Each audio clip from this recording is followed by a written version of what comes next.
రాష్ట్రంలో జరుగుతూ ఉన్న అన్యాయాలను నిజంగా ఎంత ఘోరంగా జరుగుతూ ఉన్నాయి అని అనడానికి ఈరోజు ఈ ఫిషింగ్ హార్బర్ అన్నది నిజంగా ఇంకొక ఉదాహరణ. ఈ జువ్వలదిన్న ఫిషింగ్ హార్బర్ ఈ హార్బరే కాదు, రాష్ట్రంలో ఏకంగా వైఎస్ఆర్సీపీ ప్రభుత్వం ఉండగా, మన ప్రభుత్వం ఉండగా ఏకంగా ఈ రాష్ట్రంలో ఇంతకు ముందు లేని విధంగా ఇంతకు ముందు ఎప్పుడు జబర్లు రావాలి, ఆ ఫిషింగ్ హార్బర్ల ద్వారా వాళ్ళ జీవన ప్రమాణాలు మెరుగుపడాలి అని చెప్పి వాళ్ళ కోసం ఎక్స్క్లూజివ్గా ఏకంగా 10 ఫిషింగ్ హార్బర్లు, 6 ఫిష్ ల్యాండింగ్ సెంటర్లు రాష్ట్ర వ్యాప్తంగా ప్లాన్ చేయడం జరిగింది. దాదాపుగా 16,000 కోట్ల రూపాయలతో 4 పోర్ట్లు, దాదాపుగా 3,800 కోట్ల రూపాయలతో 10 ఫిషింగ్ హార్బర్లు, దాదాపుగా 150 కోట్ల రూపాయలతో 6 ఫిష్ ల్యాండింగ్ సెంటర్లు,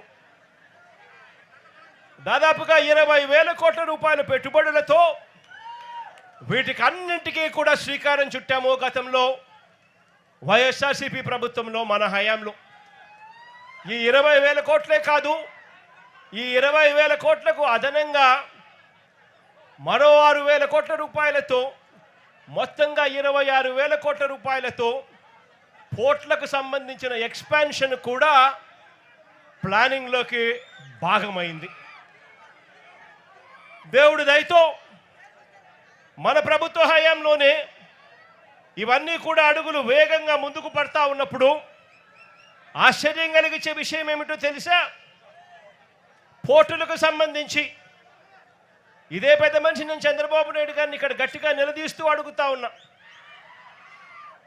పోర్టులకు సంబంధించి కీలకమైన భూసేకరణలన్నీ కూడా పూర్తి చేసి అన్ని రకాల అనుమతులను తీసుకొచ్చి ఈ పోర్టులన్నింటినీ కూడా ఎటువంటి ఇబ్బంది లేకోకుండా బ్యాంకు రుణాలను సైతం వీటికి టైఅప్ చేసి ఫైనాన్షియల్ క్లోజర్ కూడా కంప్లీట్ చేసి మారిటైమ్ బోర్డు క్రియేట్ చేసి అన్ని రకాలుగా ఈ ప్రాజెక్టులను ముందుకు తీసుకొని పోయే కార్యక్రమం చేసి ఏకంగా రామయ్యపట్నం పోర్టులో ఏకంగా ఒకటేసారి దాదాపుగా 95% ప్రాజెక్టు కూడా పూర్తి చేసిన పరిస్థితిలోకి మన ప్రభుత్వ హయాంలో జరిగింది. శ్రీకాకుళంలోని మూలపేట పోర్టులో ఈ కీలకమైన భూసేకరణలు, అన్ని రకాల అనుమతులు, ఫైనాన్షియల్ టైఅప్లు ఇవన్నీ కూడా పూర్తి చేసుకొని ప్రాజెక్టు కూడా దాదాపుగా 35% పనులు కూడా వేగంగా పరిగెత్తించగలిగినాం. అప్పటికే పనులు స్టార్ట్ అయిపోయాయి, బ్యాంకుల్లో డబ్బులున్నాయి. ఇక వాళ్ళు పనులు చేసుకుంటా పోతా ఉంటే చాలు ప్రాజెక్టుకి ఎటువంటి అభ్యంతరాలు అవాంతరాలు లేకుండా ప్రాజెక్టు పూర్తవుతుంది. ఆ స్టేజ్లోకి తీసుకొచ్చాం. మచిలీపట్నంలో కూడా పూర్తిగా భూసేకరణలన్నీ పూర్తి చేసి అన్ని అనుమతులు తీసుకొని వచ్చి బ్యాంకులతో టైఅప్ చేసి లోన్లన్నీ శాంక్షన్ చేయించి మారిటైమ్ బోర్డు ద్వారా పూర్తిగా పనులు కూడా చేసి దాంట్లో కూడా దాదాపుగా 35% పనులు కూడా మన ప్రభుత్వ హయాంలోనే అప్పటికే మొదలయ్యాయి. కాకినాడ వద్ద ఇంకొక ప్రైవేట్ పోర్టు కూడా వేగంగా పనులు చేయడం కూడా మొదలెట్టింది. నేను అడుగుతా ఉన్నాను, ఆ 4 పోర్ట్లకు సంబంధించి సరే ప్రైవేట్ పోర్ట్ పక్కన పెడితే ఆ మిగిలిన 3 పోర్ట్లు, గవర్నమెంట్ రంగంలో ఉన్న 3 పోర్ట్లు ఇప్పటికే 2 సంవత్సరాలు అయిపోతా ఉంది. ఎందుకు ఆ ప్రాజెక్టులలో పనులు జరగడం లేదు అని చెప్పి చంద్రబాబు నాయుడు గారిని గట్టిగా నిలదీస్తూ అడుగుతా ఉన్నాను.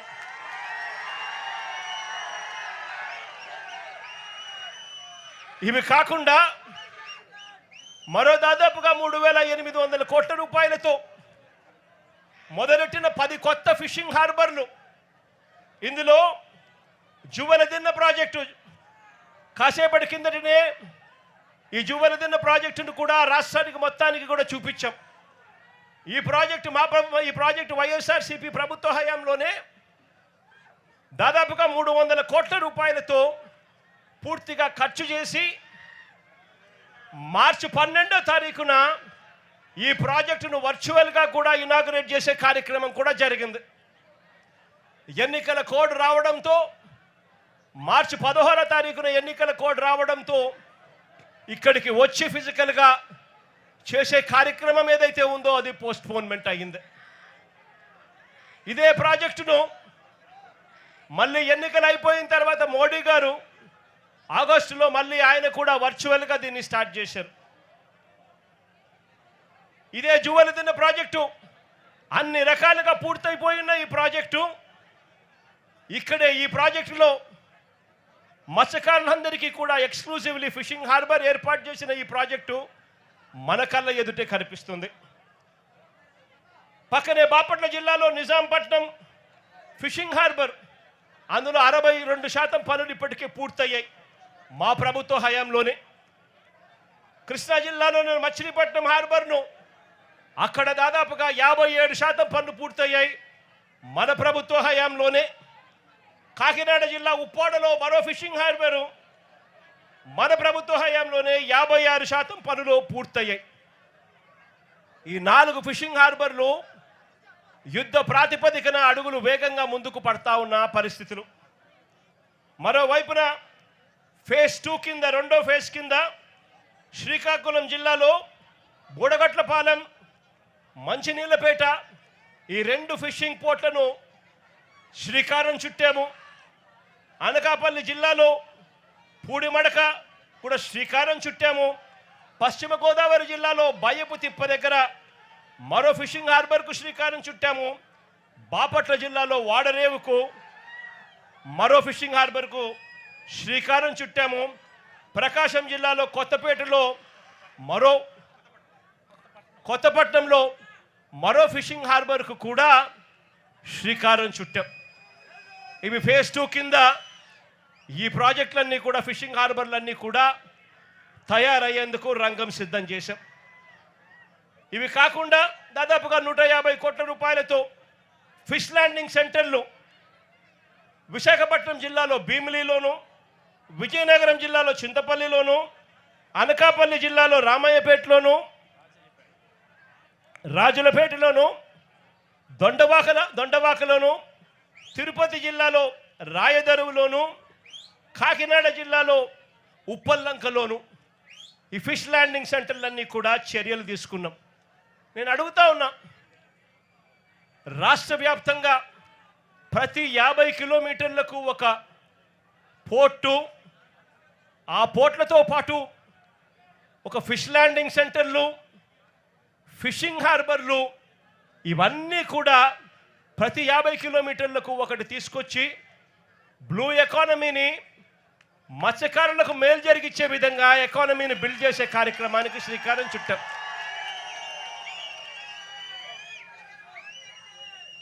మత్స్యకారులందరికీ కూడా మంచి జరగాలని చెప్పి ఎక్కడెక్కడ మత్స్యకారులు ఉన్నారో వాళ్ళందరినీ కూడా మ్యాపింగ్ చేసి ఏకంగా ప్రతి చోట వాళ్ళ కోసమే ఈ ఫిషింగ్ హార్బర్లన్నీ కూడా నిర్మించడానికి శ్రీకారం చుట్టాం. నేను అడుగుతా ఉన్నాను, ఇదే చంద్రబాబు నాయుడు గారిని గట్టిగా నిలదీస్తూ అడుగుతా ఉన్నాను, అయ్యా చంద్రబాబు నాయుడు గారు, నువ్వు ఏ రోజు కూడా ఈ మాదిరిగా మత్స్యకారుల గురించి కానీ రాష్ట్రం గురించి కానీ ఏ రోజు ఆలోచన చేయలేదు. ఈ మాదిరిగా పోర్టులు కట్టాలని కానీ, ఈ మాదిరిగా మత్స్యకారులకు మేలు చేస్తూ ఫిషింగ్ హార్బర్లు కట్టాలని కానీ, ఫిష్ ల్యాండింగ్ సెంటర్లు కట్టాలని చెప్పి కానీ ఏ రోజు నువ్వు ఆలోచన చేయలేదు. ఏ రోజు వాళ్ళకు మంచి జరిగించే కార్యక్రమం చేయలేదు. చివరకు నువ్వు ఎలాగూ చేయలేకపోతివి, కనీసం జగత్ చేసిన పని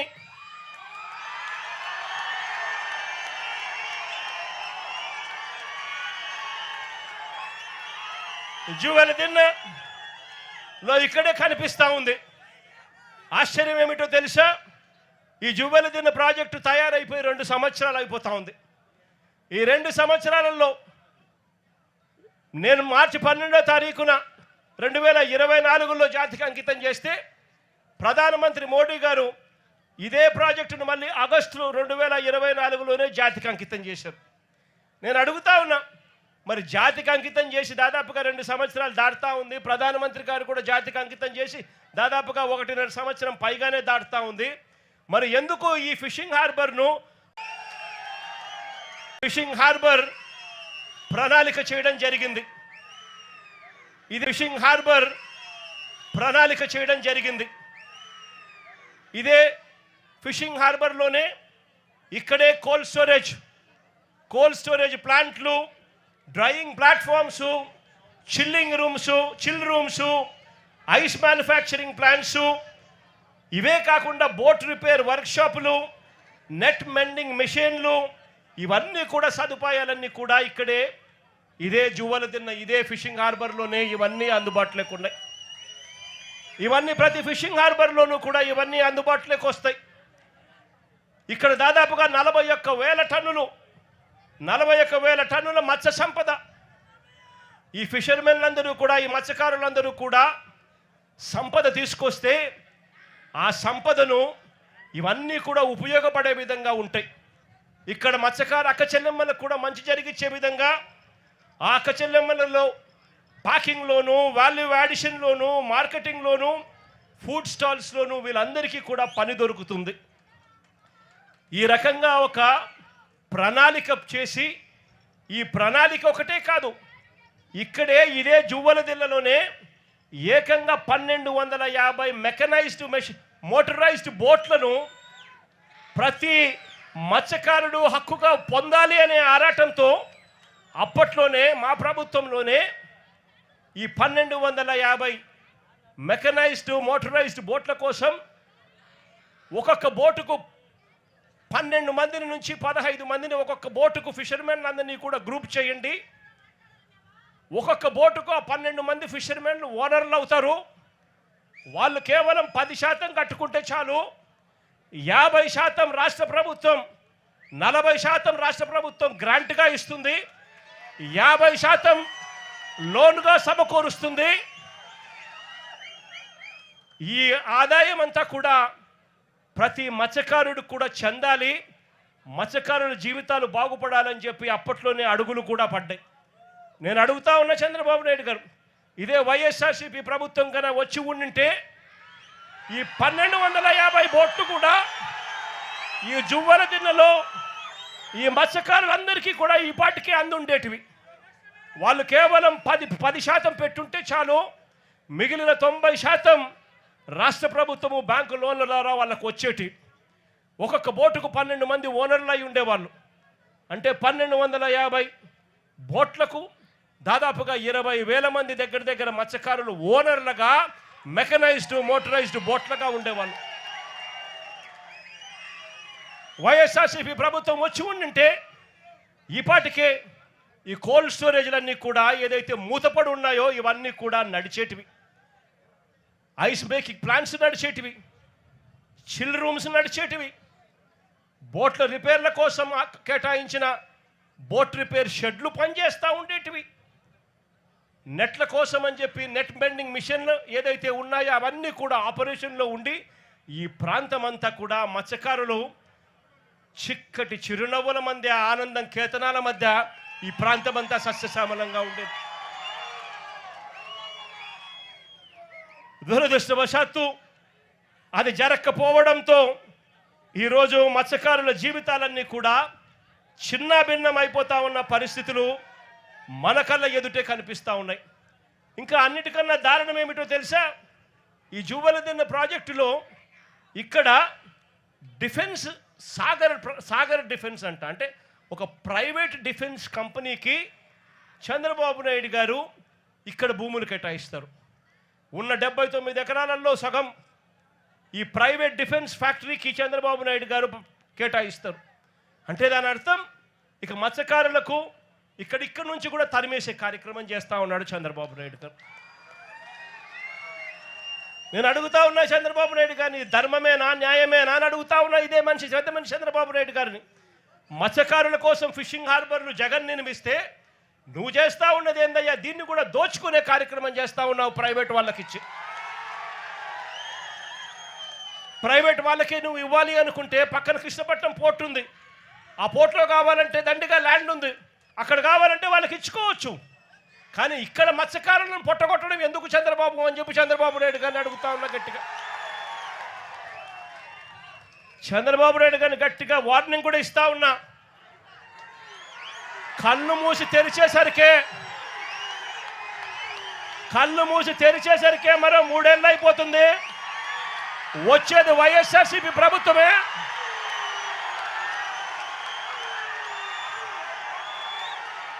ఈ ప్రైవేట్ డిఫెన్స్ కంపెనీని ఇక్కడి నుంచి షిఫ్ట్ చేస్తారని చెప్పి కూడా చెప్తా ఉన్నాం.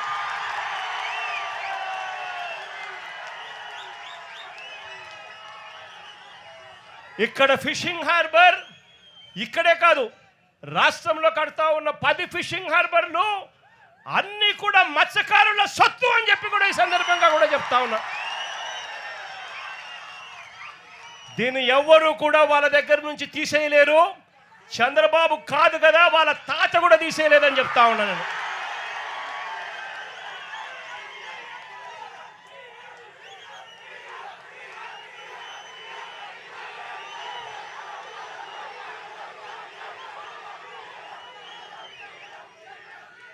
ఇంకా అన్నిటికన్నా విచిత్రం ఏమిటో తెలుసా? చివరికి చంద్రబాబు నాయుడు గారు ఇక్కడ మత్స్యకారులకు మేలు చేయాల్సిన చోట మేలు చేయకపోగా వారి కడుపు మీద తంతా ఉన్నాడు చంద్రబాబు నాయుడు గారు. ఇక్కడే ఈ ప్రాంతంలోకి ఎవరూ కూడా రాకూడదు.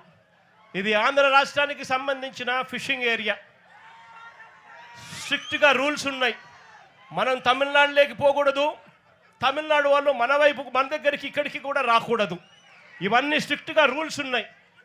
రూల్స్ ఉన్నా కూడా పక్కన తమిళనాడు నుంచి కరైకల్ ప్రాంతానికి చెందిన బోట్లు, మెకనైజ్డ్ బోట్లు మన ప్రాంతానికి ఇక్కడికి వచ్చి వాళ్ళు మెకనైజ్డ్ బోట్లతో ఇక్కడ మన మత్స్య సంపదనంతా కూడా తరలించుకొని పోతూ ఉంటే మన వాళ్ళు కడుపు మండి, మన వాళ్ళు తినడానికి ఇబ్బంది పడే పరిస్థితుల్లో కడుపు మండి రాష్ట్ర ప్రభుత్వం పలకని పరిస్థితుల్లో ఆ బోట్లను మన మత్స్యకారులే దగ్గరుండి ఆ బోట్లను పట్టుకొని పోలీసులకు అప్పచెప్తే పోలీసులు ఆ బోట్ల మీద కేసులు కట్టి ఎఫ్ఐఆర్లు చేసి ఆ బోట్లను సీజ్ చేస్తే ఆ సీజ్ చేసిన ఆ బోట్లను, ఆ ఎఫ్ఐఆర్ కట్టిన ఆ బోట్లను చివరకు మళ్ళీ ఏమైంది? ఇక్కడే ఇది ఫోన్ కాల్ డేటా.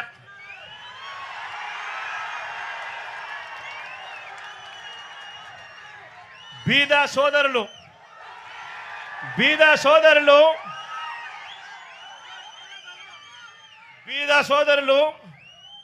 ఆయన అనుచరుడు కొందూరు పోలిశెట్టి,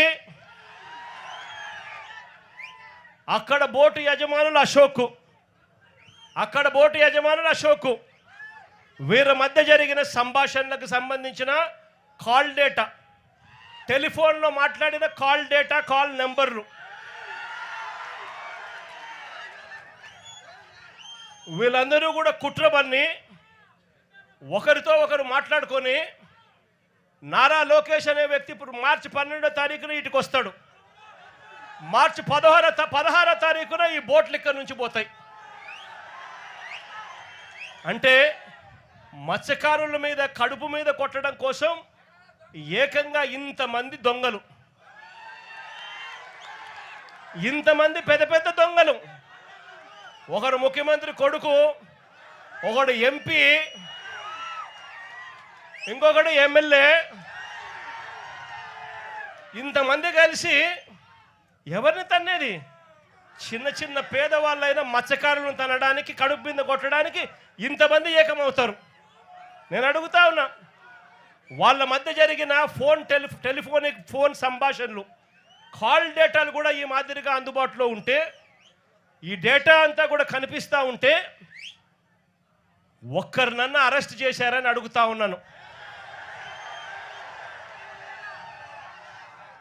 అంటే బోట్లకు సీజ్ చేసి ఎఫ్ఐఆర్ చేసి సీజ్ చేసిన బోట్లను దగ్గరుండి అధికారంలో ఉన్న ఈ పెద్దలే వీళ్ళే దొంగతనం తీసుకొని పోతే వీళ్ళు చేసింది ఏమిటి అని అంటే కేవలం పోలీసులను కొంతమందిని ట్రాన్స్ఫర్ చేసినారు. ఇంతవరకు ఒక్కరిని అరెస్ట్ చేయలేదు. నేను చంద్రబాబు నాయుడు గారిని గట్టిగా అడుగుతా ఉన్నా, అయ్యా చంద్రబాబు నాయుడు గారు, బంగారం దొరికింది అని చెప్పి పోలీస్ స్టేషన్లో కేసు పెట్టి పోలీస్ స్టేషన్లో సీజ్ చేసి ఆ సీజ్ చేసిన ఆ బంగారాన్ని ఎవరైనా దొంగతనం చేసుకొని పోతే మీరు ఇట్లే ఇడిచిపెడతారా అని అడుగుతా ఉన్నాను చంద్రబాబు నాయుడు గారిని.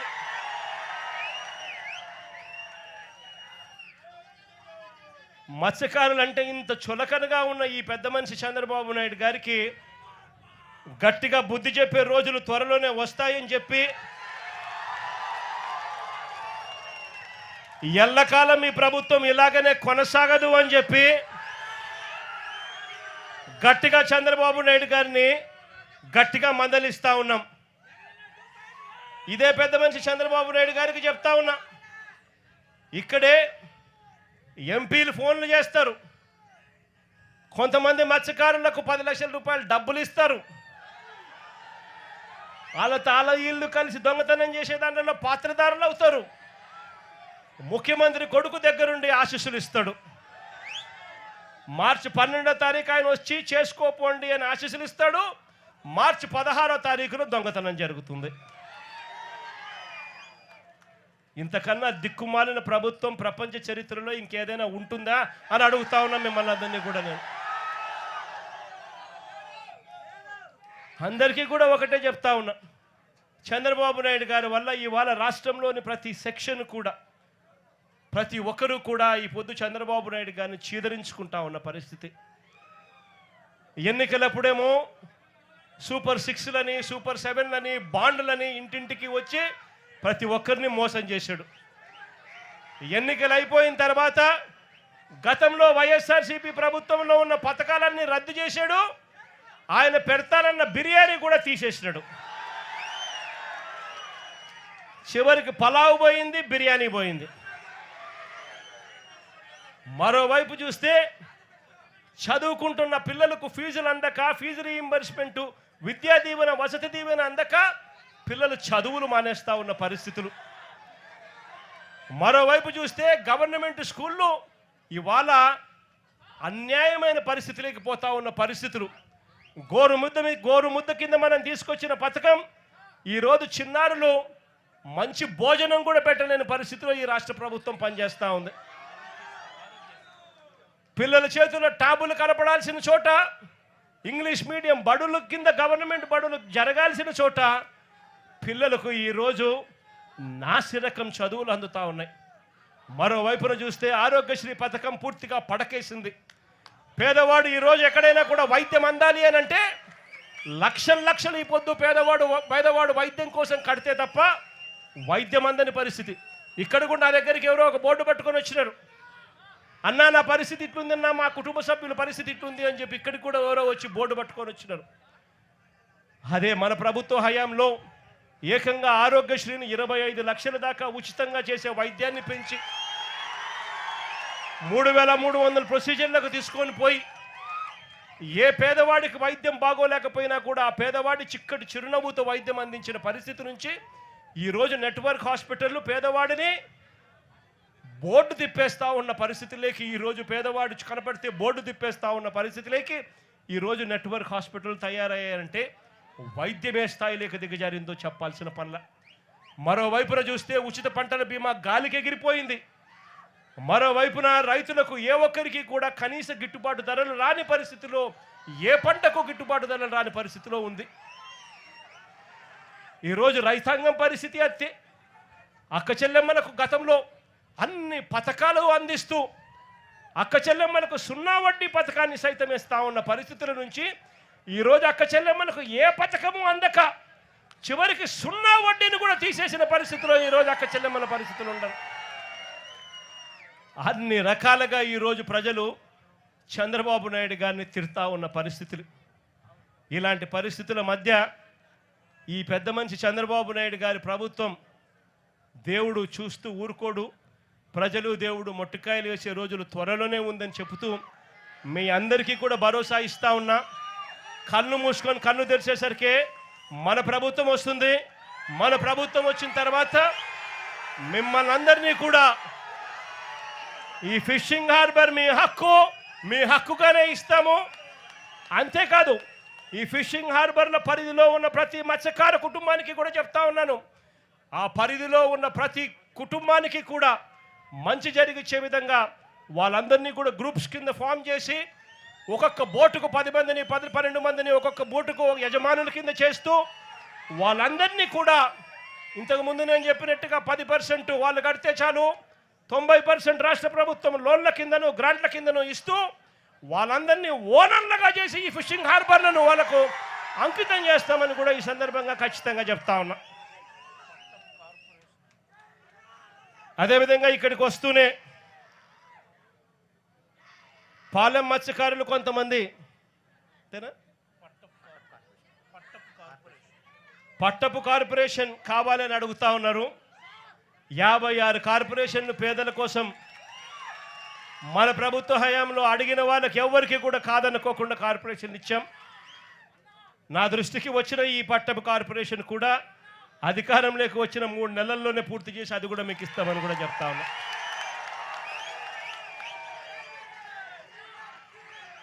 మరొకసారి మీ అందరికీ కూడా భరోసానిస్తూ మంచి జరగాలి, దేవుడు ఖచ్చితంగా మంచి జరిగిస్తాడు, కాస్త భరోసాను మీ అందరికీ ఇవ్వడం కోసం, మీ అందరితో మీ అందరి కష్టాల్లో పాలు పంచుకునే దానికోసం ఈరోజు మీకు సంఘీభావంగా ఈరోజు తెలపడం కోసం నేను వచ్చి మీ అందరికీ తోడుగా ఉన్నానని చెప్పి కూడా తెలియజేసుకుంటూ మీ అందరి ఆప్యాయతలకు పేరు పేరున మరొక్కసారి హృదయపూర్వకంగా 2 చేతులు జోడించి పేరు పేరున హృదయపూర్వకంగా కృతజ్ఞతలు తెలియజేసుకుంటూ సెలవు తీసుకుంటా ఉన్నాను.